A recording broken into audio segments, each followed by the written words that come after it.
All right.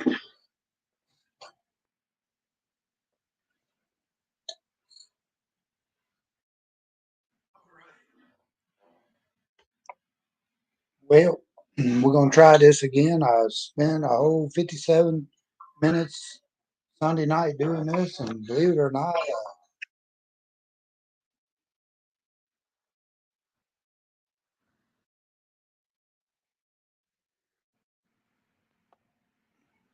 well, I was watching this on YouTube also, so I realized I am videoing over there too, and also it's a little delay there, so I turned that down.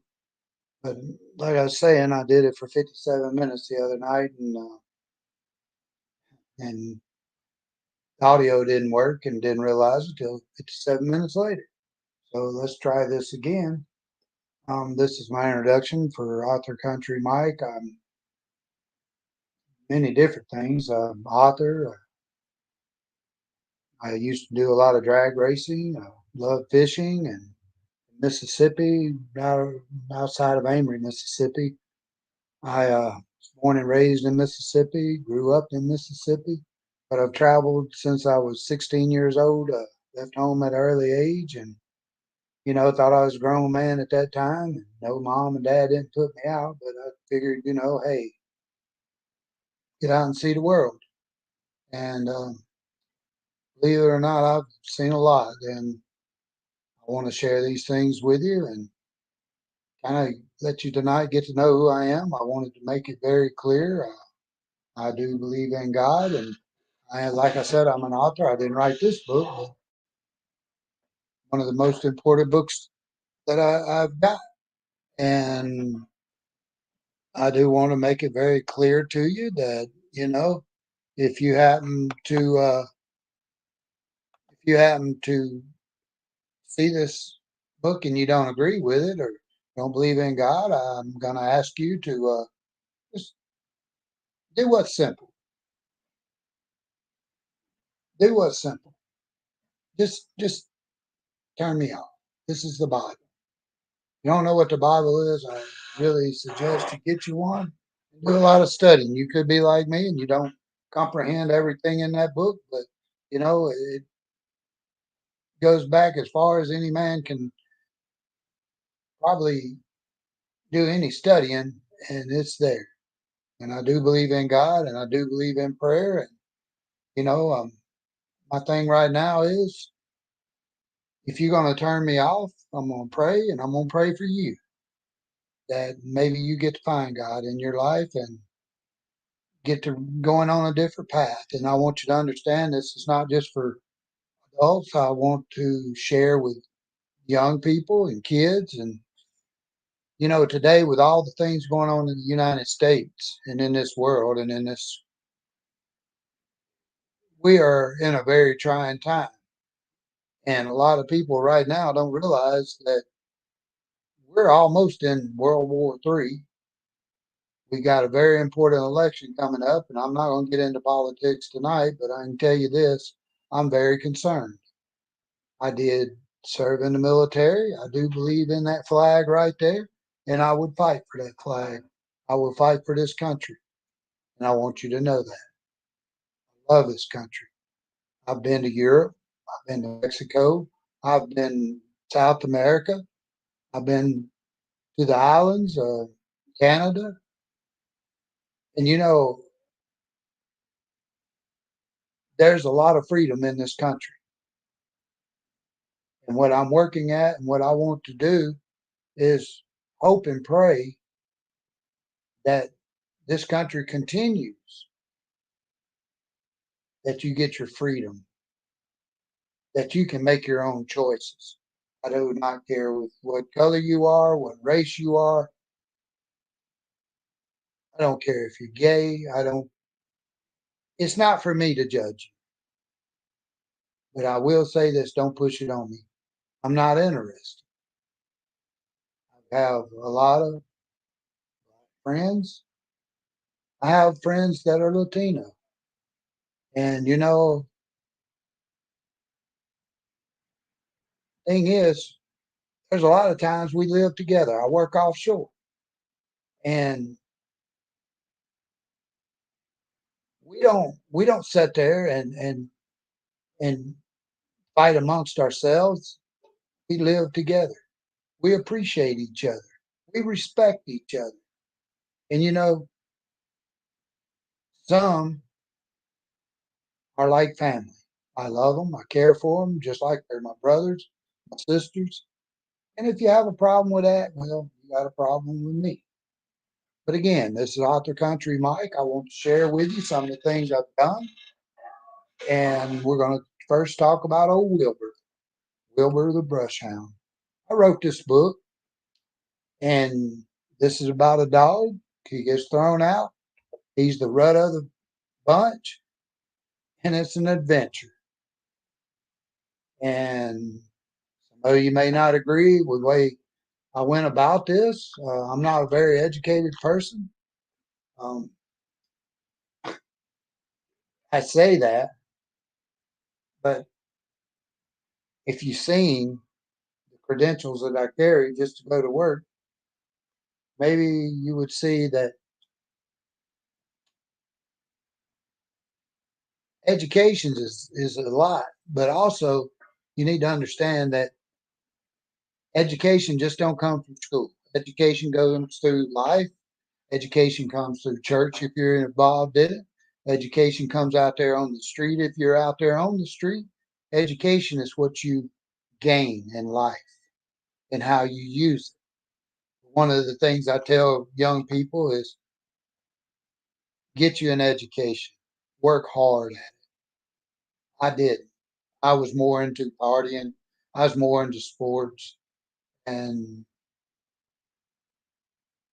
I went every wrong direction probably you can think of. And 16 years old, I was working on a first. I started out in plants building these big, humongous tractor discs, and I can tell you,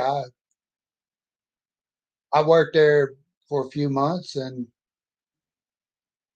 disagreements. Well, let me start over about where I worked. I started at probably 12, 13 years old working on a farm that I grew up on. From that time, we owned a grocery store, and I also worked some in that grocery store, but not much. And there's one thing mom and dad always taught us that you had to work. And I knew it as we go along, you will learn stories I'll talk about, where it didn't matter where I was at, if the company that I worked for at any certain time called, mom answered that phone, she was going to find me and I'd be going to work. And I'll tell stories about that. And I love to tell stories. I love to talk. Well, like I say, a little disagreement. And me and my partner, we decided, hey, I know where I might can get a job in Amory, Mississippi. So off to Amory, Mississippi we went. And sure enough, we got hired. Man told us be here at 5 o'clock the next morning. Didn't have no clue what we'd be doing. We knew we was working on a road construction crew that's building part of 45 outside of Verona and Okolona, Mississippi. And we got to work. We found out we'd be picking up sticks and roots and following bulldozers and tractors. And, I progressed and man learned that I could drive tractors. So I got to drive tractor some. Then I got to work on a front end loader. Went from front end loader, went to a truck. Drove that truck, went from that truck to working with a elderly black guy, Mr. Sam, that I really cared about. And, you know, and I could do, that's where I'm blessed. I could do many different things. And I'm not bragging, but that was being the fact that mom and daddy made me get off my butt. We had chores, we had to go out and work, and I appreciate it. Then, for another personal reason, I ended up leaving there, and went down to New Orleans, Gretna, Louisiana. I got a job on a boat. Yes, I don't think I let you know, but I did quit school. One of the bigger mistakes and one of the things I wish now that I know that I would have stayed in school, that I would have got a better education. One of the biggest things and one of the most things I regret is money management. Kids need to learn where money comes from, that it don't grow on a tree and it don't magically appear in your wallet. They need to know this. Not just small kids. I'm talking about some that are in their 30s and 40s. They don't know the value of $1. I'll tell you a little quick story. I spoke to a classroom one time about what I do for a living, and I showed them I wrote books. And, you know, it's like I told them, you can do anything you want in life, but this education is going to help you go further in life. Well, anyway, when I got started, I told this one kid, I said, "Hey, would you please take," and my son's sitting in this room, and I said, "Would you please take your hat off and put $1 in it?" He said, "I don't have $1." I said, "Well, if you had to have that dollar and you had to go get it, where would you get it? Mama, daddy, uncle, brother, sister, friend, grandma? Where would you go get your dollar?" I said, "What you got to understand, wherever you get that dollar, somebody's out there trying to earn that dollar." And, you see a young lady sitting there flipping her hair and stuff. And I told her, I said, look, young lady, I don't have to be here. You need to listen to what I'm saying. I come here and just like right now, I'm offering my time and I want to entertain you. Well, believe it or not, I discussed all this. And when I finished, I didn't think I would see any other of these kids anymore. But that young lady, I'll never forget, come to my house with my daughter. And we were sitting there, and she said, "I want to thank you." And I said, "For what?" She said, "I remember you talking about having to get an education and how people had to work for that dollar." And she said, "I got to thinking about it, and I got to looking at my grandmother who I live with and realized she struggles to get that dollar." And there's so many people in America today, and not only in America, in other countries that struggle to make it. We have so many homeless. We have so many kids that don't have homes. And if you're sitting there, I want you to know, you look at your kids today and appreciate that you got the home for your kids, that you can provide for your kids. And remember this, tomorrow, you never know what's coming. I thank the good Lord every day I open my eyes. Well, anyway, I went on down to Louisiana, got on a boat, and I worked there for about a year.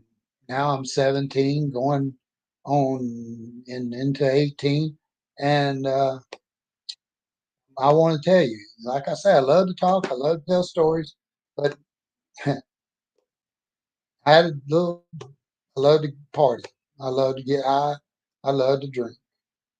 I love music. I love women, and so anyway, I decided, oh, Mike's going to go over here and I'm going to enjoy a friend of mine. I'm going to say Doc. Doc and I had been partying and we had a pretty good old drunk that night. And he's like, "Hey, man, I'm going to go and try to get into the Army." And I'm like, or the Navy. And I'm like, "Really?" He's like, "Yeah, man." And then before we got over there, we decided we'd go in the Air Force. Well, I'll tell you this, Doc passed the Air Force test by one. I missed it by one. But the old Army recruiter was sitting right there and he's asking me about what I'd like and things I do. And I told him I'd boxed a little bit and I played sports. but I would love to get into boxing a little more. And knowing the '84 Olympics coming up, I said, yeah, and they poured it to me. I promise you, they poured it to me. Next thing you know, I agreed to go in the Army. Little did I know at the time, I thought I'm in the Army. And nobody told me no different. June the 1st, 1980, I left for Jackson, Mississippi.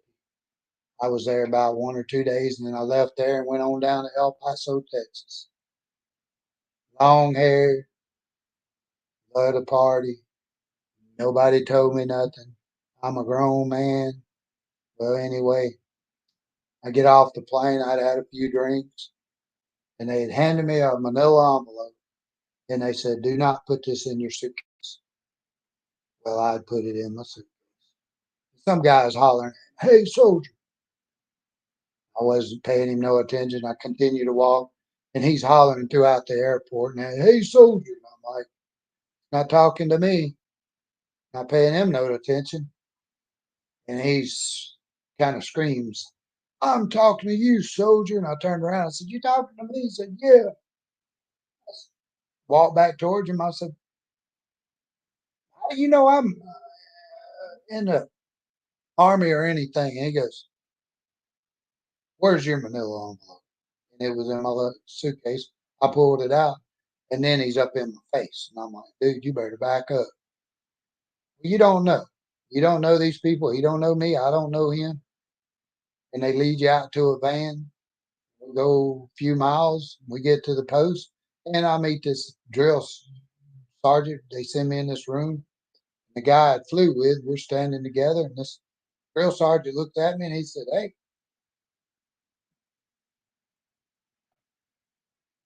you been drinking?" I said, "Yes, sir." And it's like this man was the angriest man I'd ever met. "Sir, sir, I work for a living."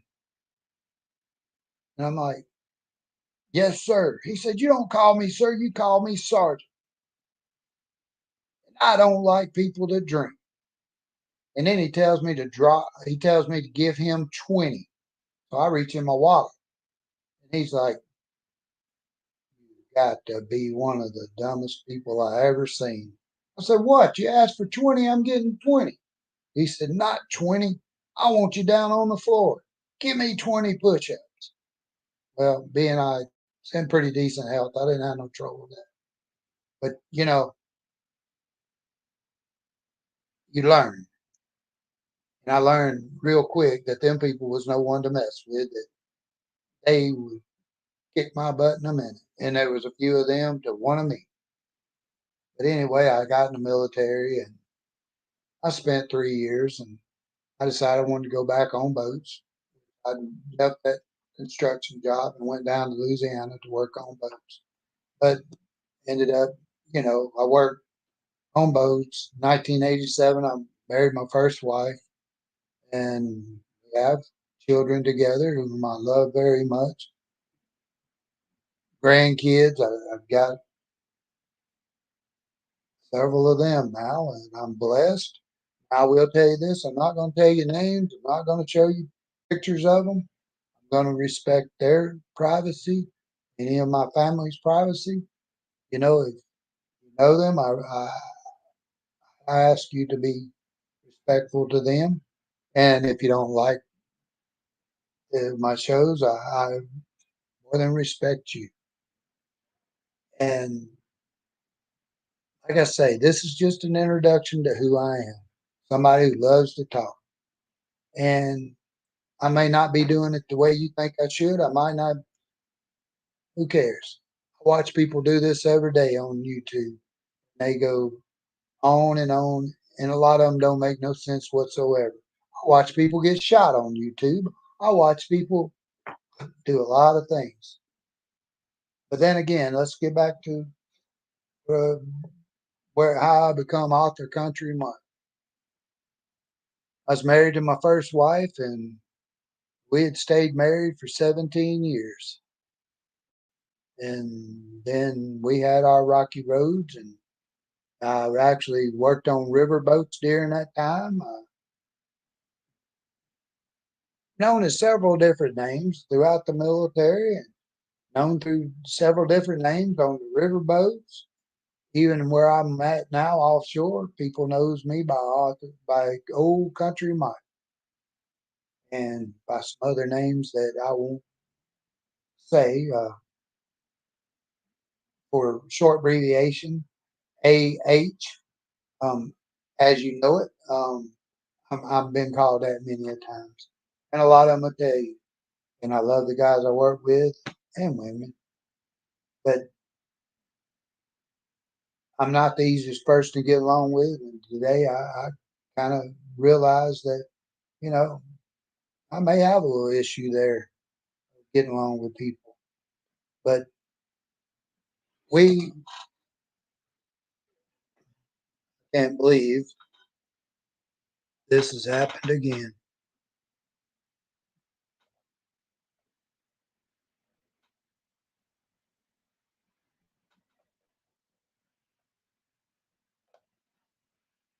Wow. My audio is run out. And I'm going to switch over here real quick to see if it's still going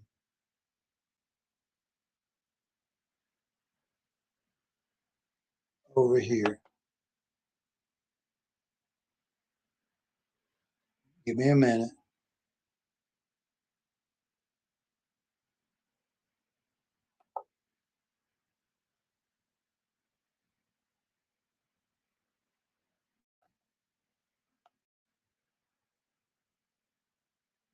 Let's see what's going on.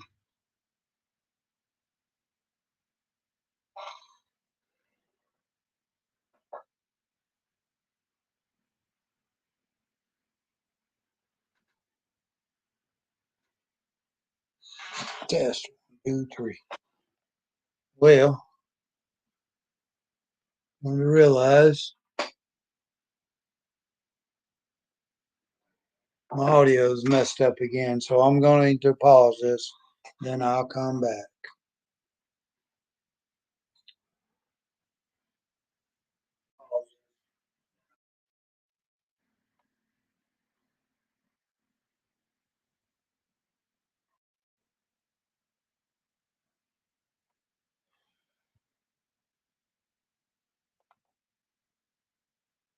Well, anyway, let's go back. I realize you can still hear me, I hope. And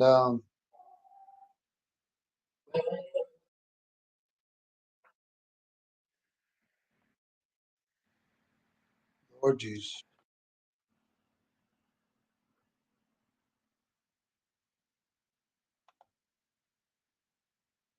Well, that comes across YouTube. Like I say, there's a delay, and I'm learning.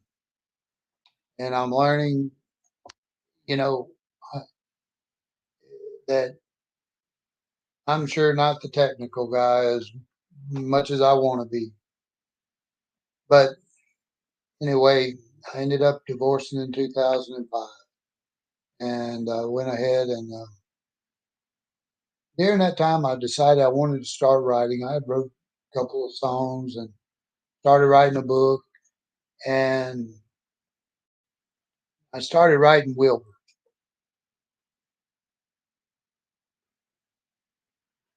I'd also wrote the book you don't want to read. And what inspired me to finish Wilbur, I'll tell you this, my daughter. She was somewhere around 16 years old. She wanted to read what I was writing, and I said, sure, babe. And she had her cousin there, and it was on my computer. So I opened the computer up, and they went in their room, and they closed the door. And I know I kept hearing laughing and things going on, and I'm like, oh Lord, what they done got into? I know they done got into something on my computer. I knocked on the door and I said, "Baby, what are y'all doing?" She's like, "Daddy, where do you come up with this?"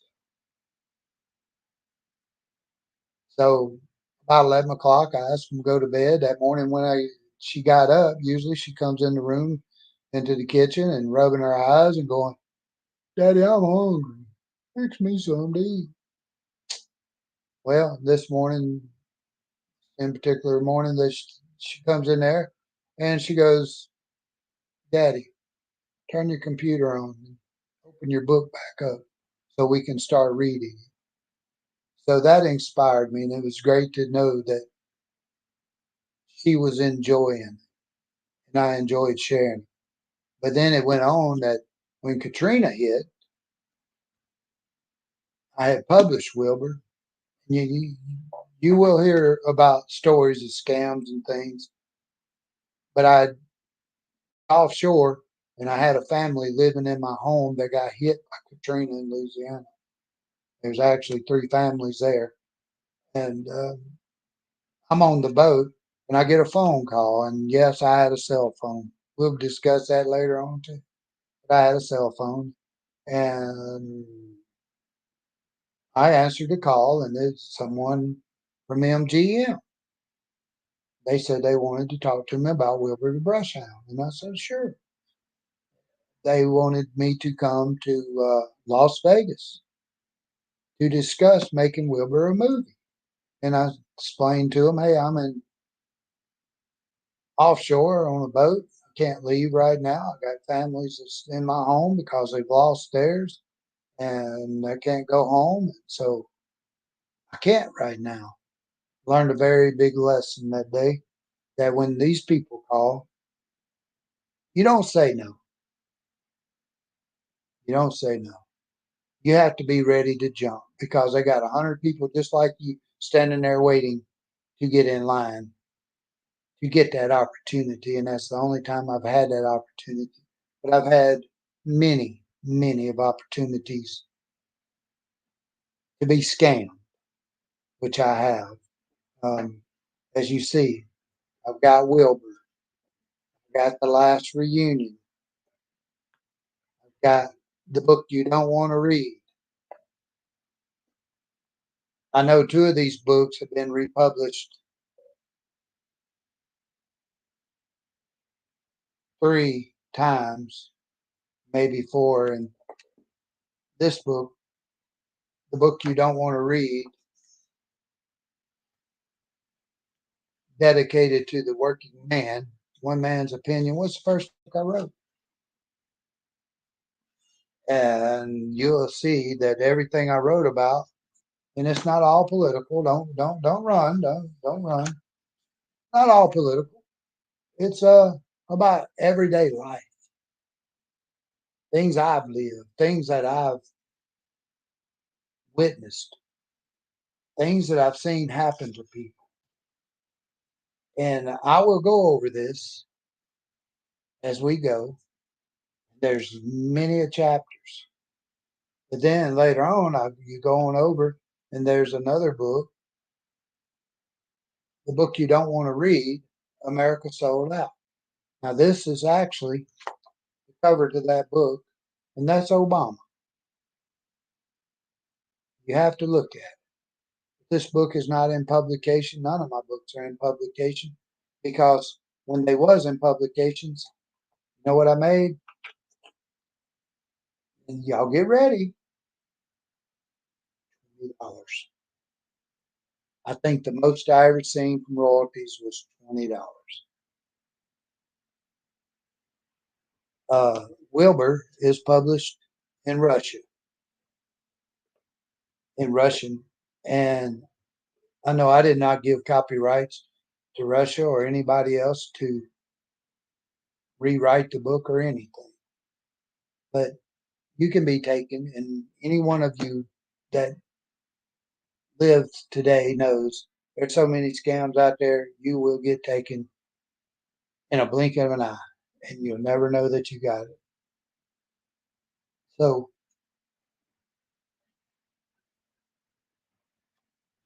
I wrote all these wrote these books, and I enjoyed writing.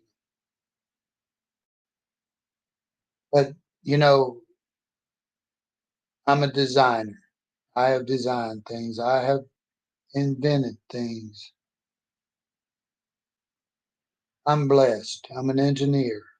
There's not much I can't work on. There's not much I can't fix. But I quit trying.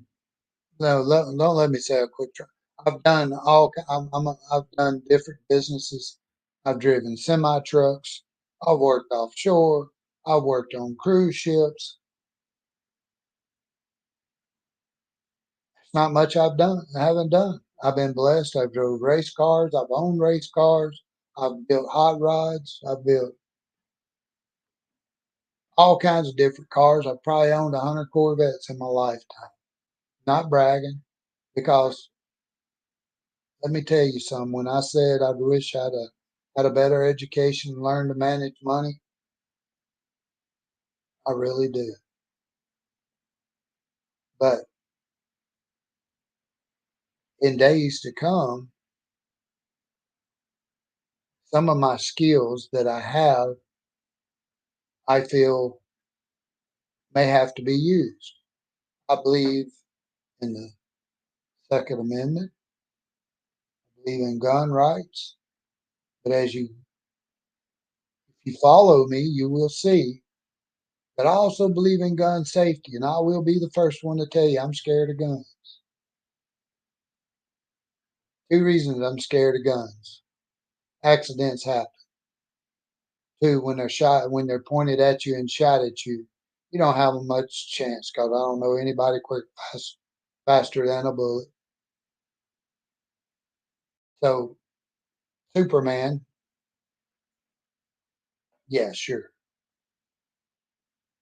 And that's another thing that we will discuss is all the things we see in life,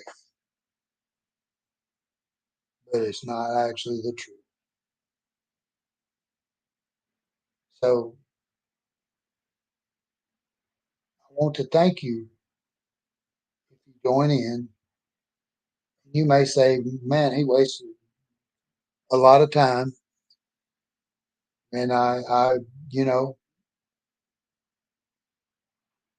like I say, I'm just an old country boy. Long hair, got a beard going.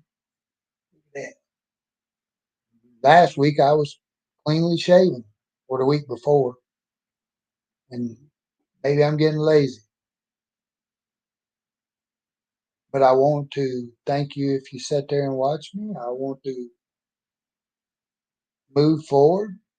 I'm going to discuss my books. Uh, you never know from one minute to the next where I'm going to be, what I might do. And it's not just going to be about books. It's not, we might tear a car up. We might go hunting. We might go down to the ocean.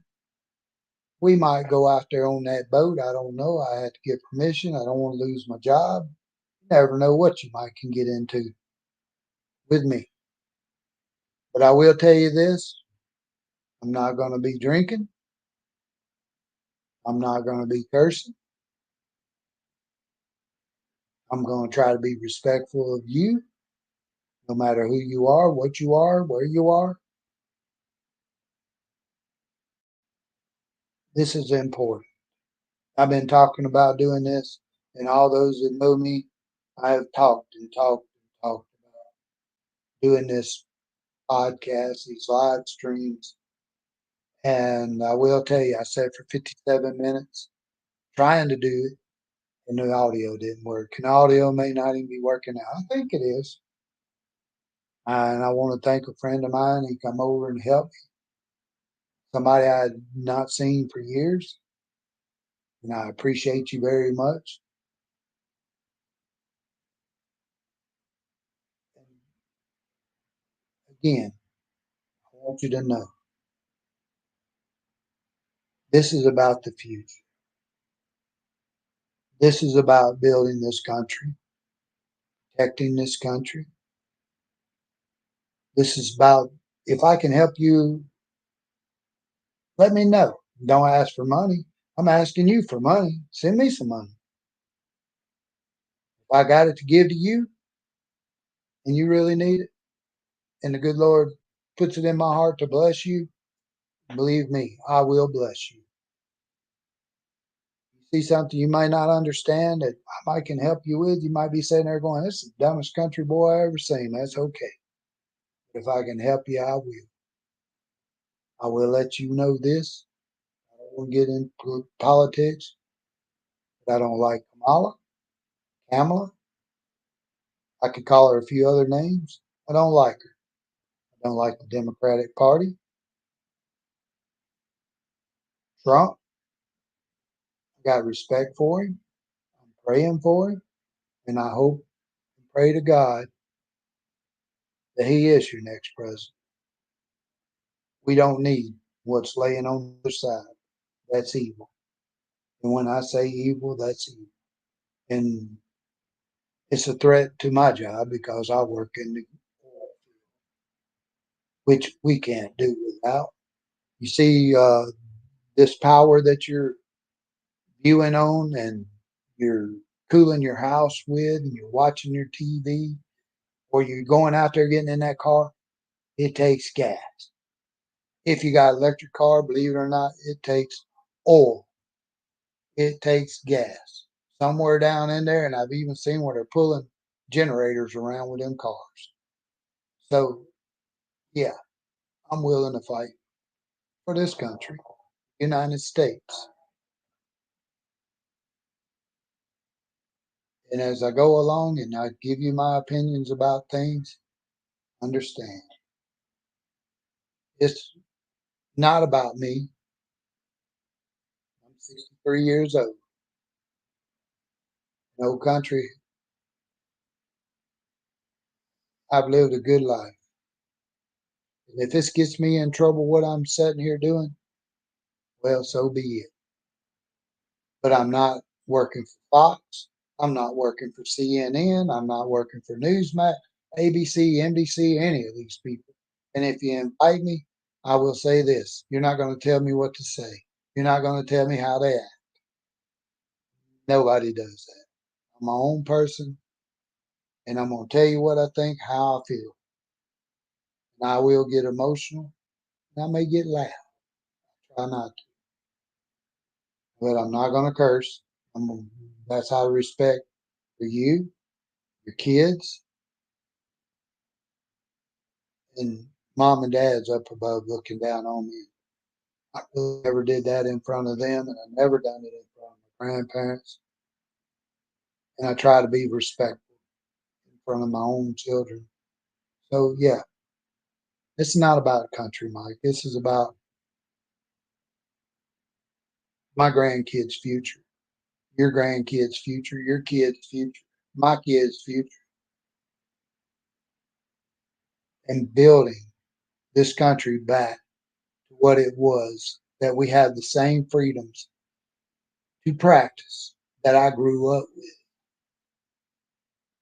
And like I said, I'm not going to get into politics tonight, but I will. I will be going live maybe later on tonight. Talk about some of these things. But it's going to continue on. I've got 7 days from today before I go get on that boat, and I don't know that I can do a live in. But I want you to know. Appreciate you watching. I hope I can bring you back. I will be later on giving things away. I'll be giving what books I got away. Yeah, I'm gonna. I'll give some prizes away, but you have to send me your emails and may put your name in hat. I'm not taking my hat off tonight. My hair's going wild. And I'm about bald. Yep, about bald. But I want to entertain you. And I believe we can have a good time together. And in ending, for those who may have turned me off because they don't believe in God and sweet tea, I'm going to pray. Pray for all those out there who are lost, Pray for all those out there who need God in their life, those who are homeless, those who are sick, those who have lost family, friends, nowadays pets. I'm going to pray. Lord, I come to you in prayer that I ask that you bless these that's needing you tonight. Those that don't know you, need to know you. For this country, for those homeless, for those that are sick, for those that need guidance, family, friends. I pray for those that are lost inside, that are mentally sick, those that have drug addictions.